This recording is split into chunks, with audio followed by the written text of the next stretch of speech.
আমি একটু নর্থ বেঙ্গলে যাচ্ছি, কারণ দক্ষিণবঙ্গের 7টা জেলা আমি ঘুরে নিয়েছি যেখানে যেখানে বন্যা হয়েছে।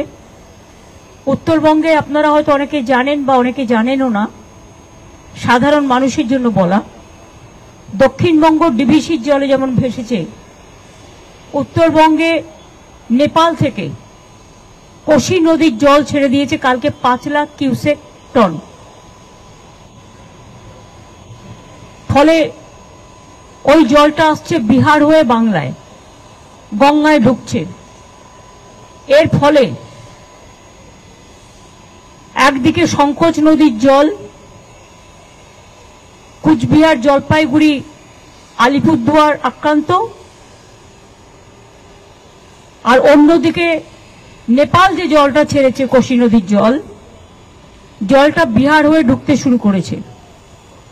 এর ফলে মালদা এবং মুর্শিদাবাদের, দক্ষিণ দিনাজপুরের ইটাহার থেকে শুরু করে কিছু জায়গায় এবং দক্ষিণ দিনাজপুরের বিস্তীর্ণ অঞ্চল প্লাবনের আশঙ্কা আছে।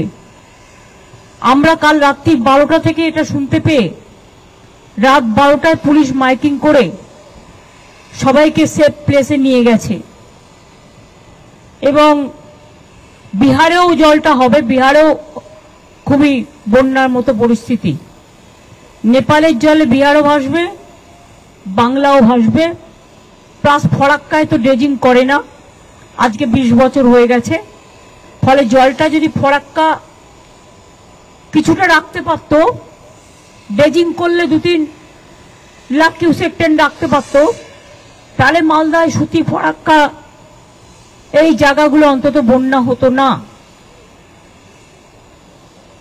কিন্তু কেন্দ্রীয় সরকার, যেটা তাদের দায়িত্ব ছিল ফ্লাড কন্ট্রোল, চিরকাল ফরাক্কা ব্যারেজ সেন্ট্রাল গভর্নমেন্টের আন্ডারে।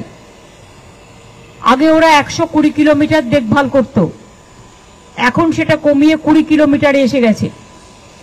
কিছুই করে না, পুরো উত্তরবঙ্গ ভাসছে। নির্বাচনের সময় সব আসে, বড় বড় কথা বলে আর চলে যায়। আমি সকালবেলায় চিফ সেক্রেটারিকে উত্তরবঙ্গে অলরেডি পাঠিয়ে দিয়েছি। কালকেও গৌতম দেবকে কাজলডোবায় পাঠিয়েছিলাম, যেটা বিদ্যুৎ হুকিং করতে গিয়ে মারা গেছেন, খুবই দুর্ভাগ্যজনক।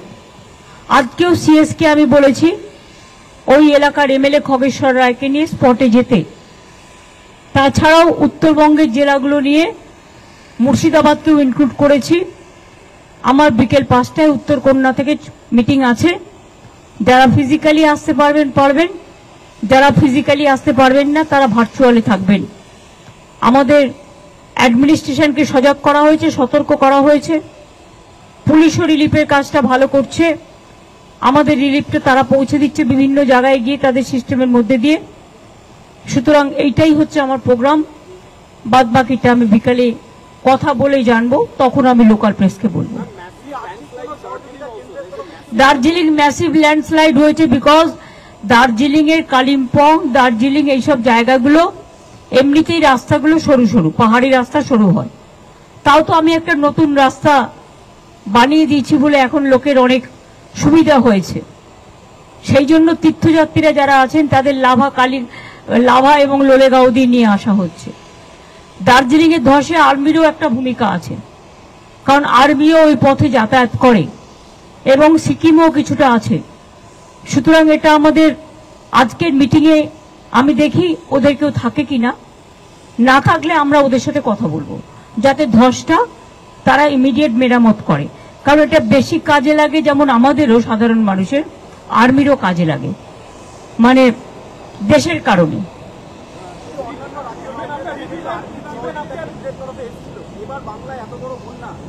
না, কেউ খবরও নেয়নি এবং 1 পয়সা দেয়ওনি। বাংলায় একমাত্র যে ফ্লাডের টাকা থেকে বঞ্চিত। Thank you. আবার দেখ, দাবি ত্যাগ এই চ্যানেল কোনো প্রচার করে না, হিংসাত্মক, ক্ষতিকারক বা অবৈধ কার্যকলাপ এই চ্যানেল দ্বারা প্রদত্ত সমস্ত বিষয়বস্তু শুধুমাত্র একটি শিক্ষামূলক উদ্দেশ্যের জন্য। ধন্যবাদ। শুভেচ্ছা টিম আমার বাংলা নিউজ।